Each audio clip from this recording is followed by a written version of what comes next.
Welcome to Resistance Live.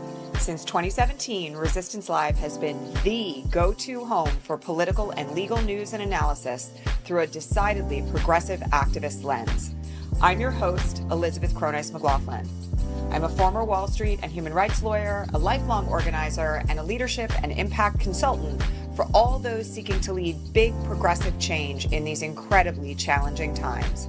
To get bonus broadcasts, ask questions, and more, don't forget to become a paid subscriber to the show at patreon.com/resistancelive. And to learn more about what we do to help progressive leaders everywhere, check out GaiaLeadershipProject.com. And now, here's today's show.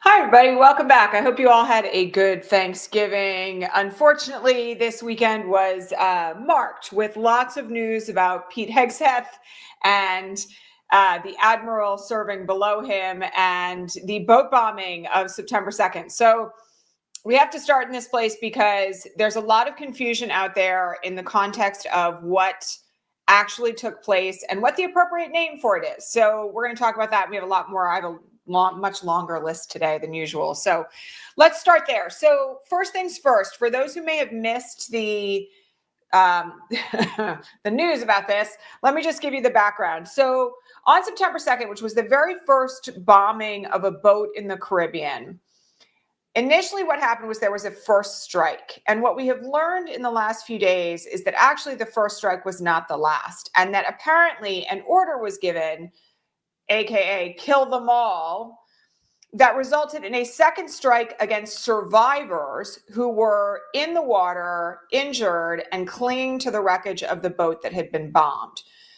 Under any circumstances, literally under the military code of conduct, bombing survivors to kill them in a war is considered a war crime. Now, one of the things that is confusing about this, though, from the standpoint of how we label this for legal purposes, is that we are, of course, not at war with anyone in the context of these boat bombings. There's no declared war against any country. There's no declared war against a cartel. And again, we've had a lot of discussions here on the broadcast about the War Powers Act and the requirement of Congress to approve actions that are taken in furtherance of a war. We've also talked about this very bizarre legal memorandum that came very much after the fact in November from the DOJ claiming that the bombing of these boats in the Caribbean was legal. Then we had this, what now seems in hindsight very curiously timed video from 6 members of Congress and the Senate about the importance of the military not following illegal orders, okay, which has caused such an uproar and a scandal and a threat to court-martial Mark Kelly, even though he is retired, and ongoing claims by the president and other people that doing so was traitorous. Making this video was traitorous. Now looking back, I'm not alone in this, but I have very serious questions about whether or not the Congress people who made this video knew at the time that they made it that there was, in fact, a second bombing on the first boat that under any circumstances whatsoever, whether we were at war or whether we weren't, would be considered murder, okay? For whatever reason, the White House has finally gotten the hint that this particular set of circumstances is very dangerous for them. And I want to make it really clear to everybody that I, as someone who is a former human rights lawyer, who litigated cases under customary international law, who litigated cases about war crimes and crimes against humanity, I have a hard time sticking this in a war crimes definition, because the reality is that, again, as I said, we are not at war. But that second order is absolutely beyond the pale under any circumstances whatsoever. If it is, if we are at war, it's a war crime. If not, it's abject murder, and arguably so is the first one. So, you know, there is no question that that second order is illegal. And we have seen this is now like a documented feature on this broadcast over the last month, but we have now seen again some very serious cracks in the MAGA support base, particularly on the Hill, since this news broke. We have seen the chairman of the Senate Armed Services Committee demand investigations. We have seen both the House and the Senate Armed Services Committees say that they are going to engage in oversight.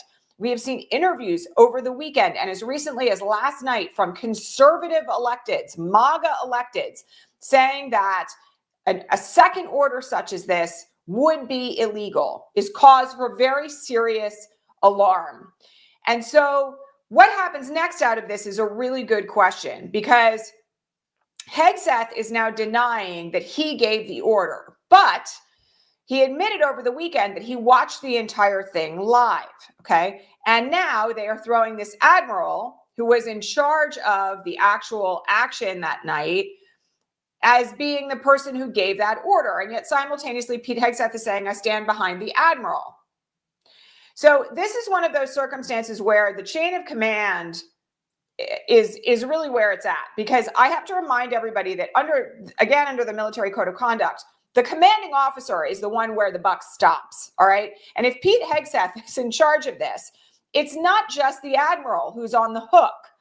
Now, clearly, they want to throw someone under the bus on this because it makes it much easier for them if they have to fire someone or someone has to resign than to face a potential impeachment of Pete Hegseth. More on that in a minute, okay? And also, I just want to point out that, there's no statute of limitations on murder. And at some point, we will have a different DOJ.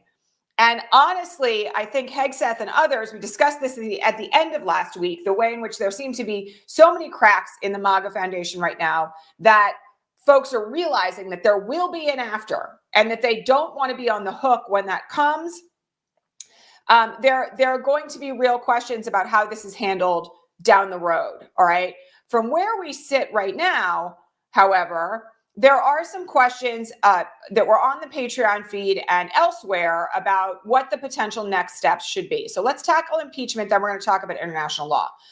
Hakeem Jeffries, who you all know I'm terribly disappointed with right now, really truly is an incredibly weak House Minority Leader, a total disappointment, said yesterday that he would not be pursuing impeachment of Pete Hegseth because they think they will lose, all right? So I just have to point something out from a strategic standpoint. There is a moral and a legal basis to pursue impeachment against Pete Hegseth, even if it never makes it out of committee.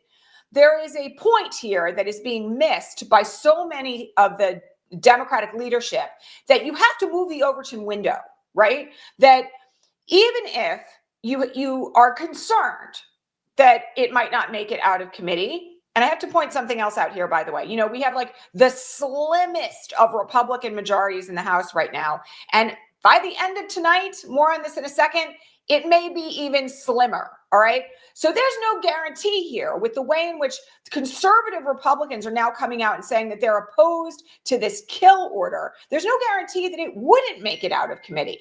I mean, to me, one of the things that I just have to point out here is that there seems to be a real lack of foresight, let alone political will, on the part of Jeffries and senior Democrats to actually do the right thing.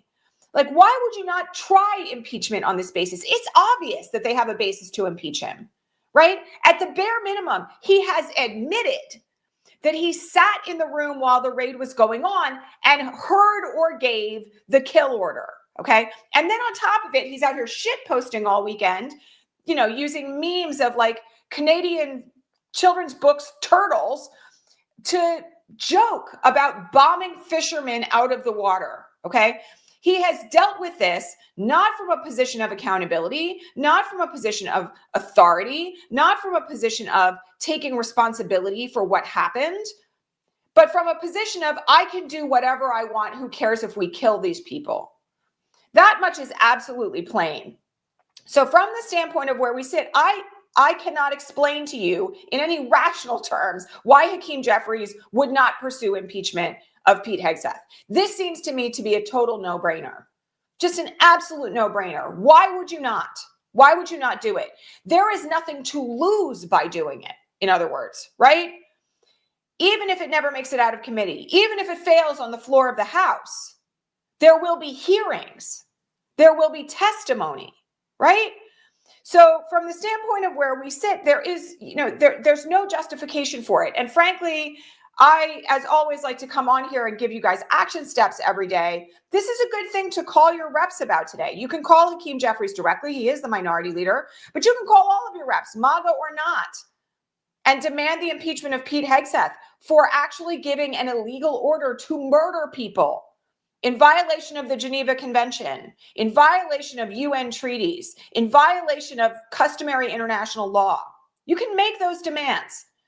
And again, this is something where pressure needs to be brought to bear. We've already seen what pressure can do in the case of the Epstein files. Now is the time to maximize on this because, again, there is crumbling, there is dissension in the MAGA ranks, and we have to capitalize on that. All right. So on the international law front, I was asked some questions this morning on the Patreon feed, and I will remind everybody, you want to ask me questions, you can do it for 3 hours before every single broadcast if you are a paid subscriber at patreon.com/resistancelive. Subscription started as little as $5 a month. That's less than 20 cents a broadcast. And you get bonus broadcasts weekly as well. I was asked a question about how this might present at The Hague. Okay, so I have to remind everybody, when we say The Hague, because there are people on the Patreon feed this morning making jokes about Hegseth, I have to remind you guys of a little bit of bad news, okay? Which is that the United States is one of only 2 nations that is not a signatory to the International Criminal Court. That is what we call The Hague, the International Criminal Court at The Hague, okay? We are not a member of the ICC. That was a decision made by the George W. Bush regime because they were concerned about people like Dick Cheney being indicted for war crimes in front of the ICC, okay? So there is no jurisdiction by The Hague over the United States. Now, this does take place in international waters, and there is a jurisdictional argument to be made that if a complaint was filed before The Hague by another nation state, let's just say hypothetically Venezuela or Trinidad and Tobago, okay, that The Hague could investigate and potentially try to push the limits of jurisdiction because the action took place in international waters. But it is not a slam dunk. And again, this is something that people seem to forget, okay, that The Hague, we have intentionally excluded ourselves from Hague jurisdiction. Am I pleased about that? No. As someone who has litigated human rights cases, I think it's abhorrent. You should be willing to subject yourself to the international jurisdiction of a court of your peers and to mind your manners when it comes to things like war crimes and international violations of human rights. But all that said, again, I have to point this out. There is potentially an argument if another nation state files a complaint that could allow them to push the limits. Nobody really knows how this would go because it hasn't happened. Okay. So again, reminder, we are one of only 2 nations that are not under the jurisdiction of The Hague, okay? Russia is under the jurisdiction of The Hague. Bosnia was under the jurisdiction of The Hague, okay? Like, we intentionally did this knowing that our leaders were war criminals, all right? So I don't think anybody should get their hopes up that Pete Hegseth is going to be brought before The Hague, but you never know, right? Like, I could envision a situation, because this is taking place in international waters, where someone may try it, okay? But it is not likely. And again, this is something where we have to think about where to direct our energy and our attention and our time and our voices. At this moment, it is far more likely to be a good use of your time to call your representatives and demand the impeachment of Pete Hegseth for murder than it is to spout off on social media about how they're going to be brought before The Hague. All right. And you all know we talked about this as well when we were talking about CCOT, because the conduct there was arguably a conspiracy with El Salvador as a member nation, with the El Salvadoran government to perpetrate human rights violations in El Salvador. Here, we don't have the conspiracy that would create that arguable in. All right, because there actually is something in the Hague Charter that says that if you have conspired with another nation to commit human rights violations, you arguably can be brought before the court. That's not what's happening here. So again, we've really got to be mindful of what may work or may not. And I also will just point out, a future DOJ, a DOJ under control of another administration where the DOJ is operating independently and is not MAGA, could potentially bring charges against Hegseth and anybody under his command who followed an illegal order. So this may take some time. We will see. And again, I have to remind everybody of something else, all right? There is a lot of noise out there right now about preemptive pardons. Okay, preemptive pardons, I'm not going to say they're not a thing, okay? But there is a debate in the legal community about their effectivity because historically, the president could not pardon anyone who had not been already convicted of a crime, all right? Many of you who have been here for many years have heard me talk about the Office of Pardons inside the DOJ. And before the era of Trump, anyone who wanted a pardon would apply for it through the Office of Pardons. Their case was vetted by DOJ attorneys. And it was always someone who had already been convicted of a crime under federal law, all right? So the idea that there are like blanket pardons that can be issued against all criminal conduct anywhere is a questionable statement of law. Of course, if you issue a preemptive pardon and nobody tries to challenge it, then it de facto has worked, all right? But with the political will, somebody in the future might want to test it, all right? And that in and of itself is significant. Now, for everyone who is talking about immunity, again, I have to remind people, God, I'm just going to say this for like 2 seconds, because everybody who's been following here for a long time has heard me educate this audience many times since July of 2024, when that opinion dropped, about what it does and what it does not do, okay? So here's what it does. It says that actions taken under the guise of presidential authority cannot be criminally prosecuted while he is in office, okay? And again, there are limits to this. I get very angry, including when I see people like, claim. There was a reporter yesterday who was being interviewed on MSNBC. I can't call it the new name yet, who is a reporter, not a lawyer, a reporter who claimed that the immunity decision let Trump do whatever he wants. It does not say that. That is not what that opinion says. And in fact, I consider it to be like really a disservice to the public every single time anybody says it, okay? Because that's not what the opinion does. It is not limitless. Okay, if the president pointed a gun at somebody on the lawn of the White House and shot them dead in the head, he could be prosecuted. He doesn't have immunity from everything. That is something that is not in the course of his presidential authority. Okay, just in the same way that ordering the murder of people clinging to a boat in the middle of the Caribbean is not subject to his presidential authority, I would argue. Others may argue otherwise. Should subject him to criminal liability. It's murder, right? So again, I really have to kind of like remind people here that you've got to watch the propaganda on the left that claims that things are worse than they are, because it is equally dangerous as the propaganda on the right.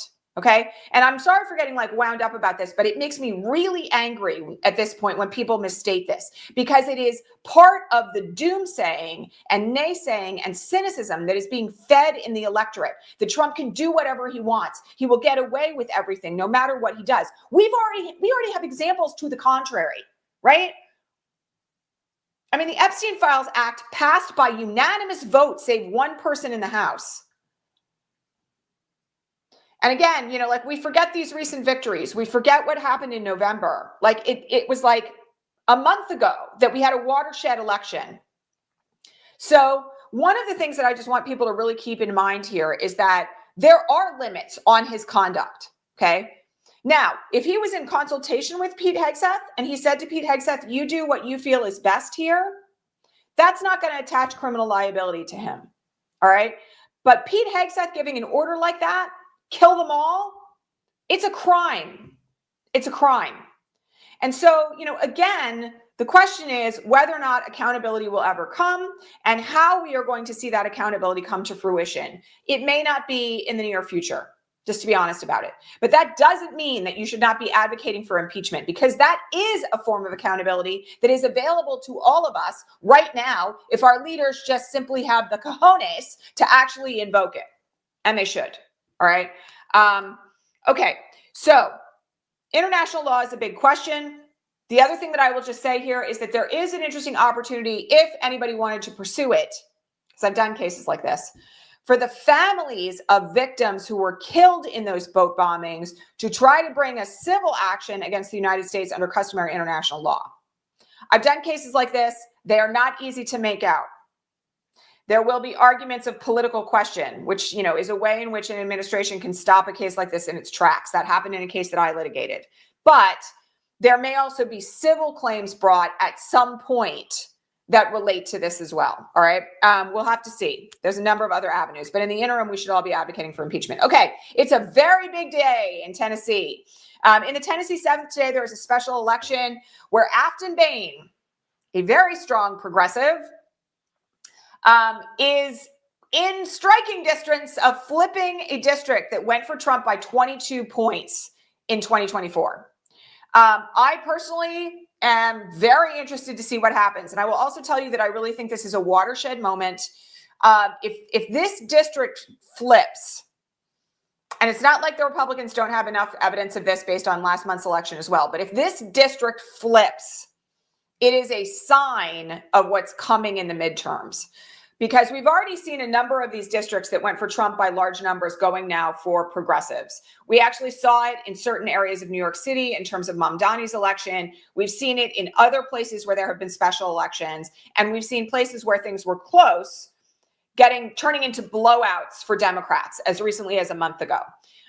One of the things that I just want people to be aware of here is that the reason why this district is being so closely watched, why Mike Johnson went there this weekend and Trump called in and spoke to him on his speakerphone while Johnson was holding up the phone, is because they're terrified of what this election will signal if she wins. So again, I'm going to remind people, if you're in the Tennessee 7th, you have to vote today. If you are not in the Tennessee 7th, you can still phone bank for Afton Bain until 7 p.m. tonight Eastern. So I would strongly recommend, if you are interested in watching us pick up yet another seat in the House, bring that slimmest of slim majorities down to within a couple of votes, you should absolutely consider doing some phone banking today on behalf of Afton Bain. It's definitely one to watch. Okay, there was a ruling over the weekend about Alina Habba's position as interim U.S. attorney here in New Jersey. Now, we spoke last week about the fact that Lindsay Halligan's appointment in the Eastern District of Virginia had gotten the cases against Jim Comey and the case against Letitia James tossed in that jurisdiction because the court ruled that she had been illegally serving as the interim U.S. attorney in the Eastern District of Virginia. For similar reasons, right now, Alina Habba's jurisdiction to prosecute people in the District of New Jersey has also been challenged and, in fact, ruled by a court to be an illegal appointment. She has not been removed. All right. Now, there's a difference here in this, which is that if she is illegally appointed, let me back up and do the history. Folks may not remember that what happened with Habba's appointment was that her term expired and the district judges for the District of New Jersey voted for a new person to step into that role, which is legal. Okay, they are allowed to do that. This is one of two means. The other one is Senate confirmation by which a U.S. attorney can be appointed in any district in the United States. The New Jersey judges did that. And instead, Trump went, no, Alina Habba is reappointed. Okay, so now she has been ruled to be serving illegally as a result of that. What this means for future prosecutions or ongoing prosecutions in the District Court of New Jersey is that the defendants can challenge those prosecutions on the same basis. But as with everything else, we can expect some kind of attempted appeal. Again, I'm going to point out that this is a tricky one. I don't know that they're going to win this.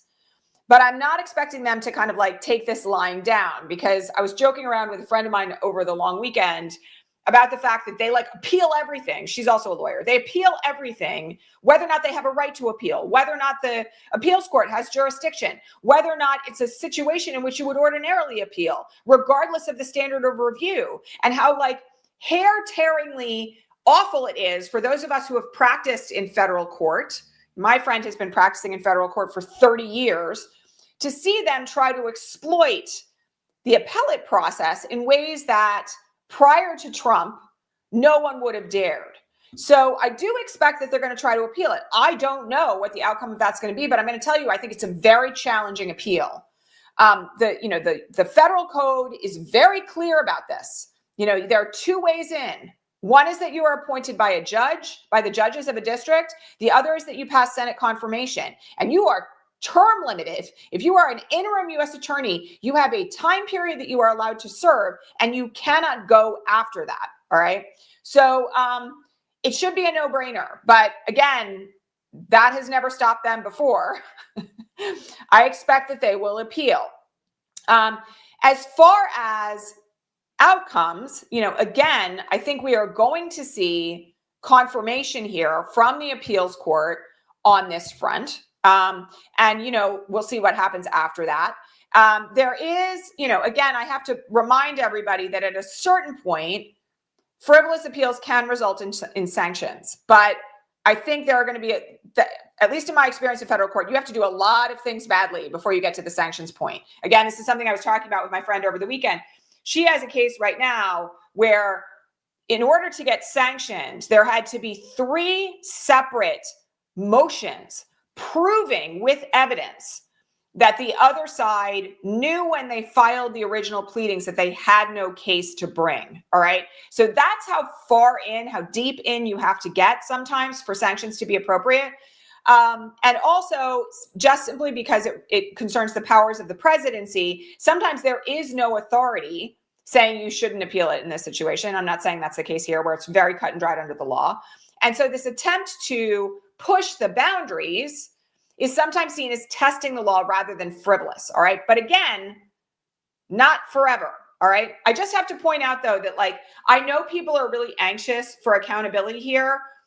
Having every single prosecution by a U.S. attorney tossed because that U.S. attorney was improperly acting in their role is a very significant consequence. I will take that, right? So again, we'll see what happens next on this, but I would expect there will be an appeal. Okay. We had some questions overnight about the fact that Trump went on an absolute tear on Truth Social last night. Apparently between 7 p.m. and midnight, he posted 150 times. Between 11 and 12, he posted 100 times. People being kind of very wound up about this. So I just want to say something to everybody here, because it's really important in this era, in this moment, that we do not allow ourselves to be yanked around on a chain by Donald Trump. Okay. The fact that he posted 100 times between 11 and midnight is not something that any of us who are not on Truth Social would know about if the media wasn't amplifying it like it was newsworthy. Okay. We know that, or at least we strongly suspect, that he has dementia or early stage Alzheimer's. Anybody who is familiar with an elderly family member who has suffered through one of those conditions knows about sundowning, which is where at the end of a long day, your family member who is ill will lose a lot of their capacity to self-regulate. Okay. So there is no need for anybody to be like, oh my God, he posted 150 times. Who cares? You should actually expect this at this point, that there is no coherence to it. There is no rhyme or reason to it. 2 minutes ago, he's posting about Melania bringing in the Christmas tree. 2 minutes after that, he's posting about how much he hates Mark Kelly. This is just what it is. You know what I mean? And again, I think one of the challenges here is that for those of us who actually are engaged in trying to move the needle right now, we're organizing in our local communities, we're calling our representatives, we're trying to help people in need. This nonsense, this amplification of him, and there's very few things about which I would say this, is a total distraction. Okay, I don't need to know how many times he posted on Truth Social. I frankly do not give a damn. I expect him to be crazy all the time. Okay. And that means that when I see something like that, I'm like, next. It does not matter how many times he is posting. Now, does it matter if he's threatening to hang senators? Yes, because that is an escalation of authoritarian power. Okay. But is a blurt of 100 posts in an hour before he goes to bed something that I need to direct my attention to for some rational reason having to do with my organizing and my political action? Hell no. Why would I waste my time with that, right? Like at this point, as I said, I expect the crazy. And what I am looking for in my own filter of like, is this worthy of my time and attention, is whether or not it is an escalation. So this is another reason I have to draw a line here, which is like, nobody should assume, nobody should be out there saying a war in Venezuela is a distraction from the Epstein files. A war in Venezuela is an unjustified, unprovoked war. That is an escalation of authoritarian power, right? Yes, we should pay attention to it. It is not a distraction from the Epstein files. It's both and, all right? But Trump running his mouth with crazy and memes and AI slop before he goes to bed, I don't know why anybody needs to pay attention to that. I don't know why it matters. I don't know why anybody would waste their time with it. He's nuts. We have like an entire Mount Everest-sized mountain of proof of it right now. And we don't need to kind of like pay attention to the tiny little drops of snow that are landing on the peak. Okay? That's my 2 cents. I know that's kind of like a bad metaphor, but that's how I feel about it. All right. I am here every day this week at regular time. Thank you all for being here. We are also now sharing this broadcast on Substack before the broadcast every day as well. For those of you who are over on Substack, you know I have problems with that platform, but I've had an imprint there since 2019 and I'm not leaving right now. So we are co-sharing the broadcast over there as well right now. I will also just mention to everyone that your subscriptions really matter a lot. Many of you know that here on YouTube, we do not make a lot of money from ad revenue. Some of that depends on how many people we tend to reach, but some of it also depends on how our content is shared by the YouTube algorithm. So your subscriptions are what allow this broadcast to keep going. You can also gift subscriptions, by the way, because it is the holidays, to your friends and family by going to patreon.com/resistancelive and clicking gift, okay? When it's time to subscribe, you can gift those subscriptions to anyone that you would care to, all right? And we are always, as always, this fall running a promotion right now for 20% off annual subscriptions using the code FALL2025. So I hope you will consider kicking in if this work has been valuable to you this year or for the last 9, because we're coming up on our 9th anniversary on January 27th. In any event, thank you all so much for your support. It matters more than you know, helps me pay my team and support my kids and keep us going while I take time away from my other job. And I will catch you all back here tomorrow at regular time. All right, everybody. Thanks so much. Bye. That's our show for today, folks. Thanks so much for being here at Resistance Live.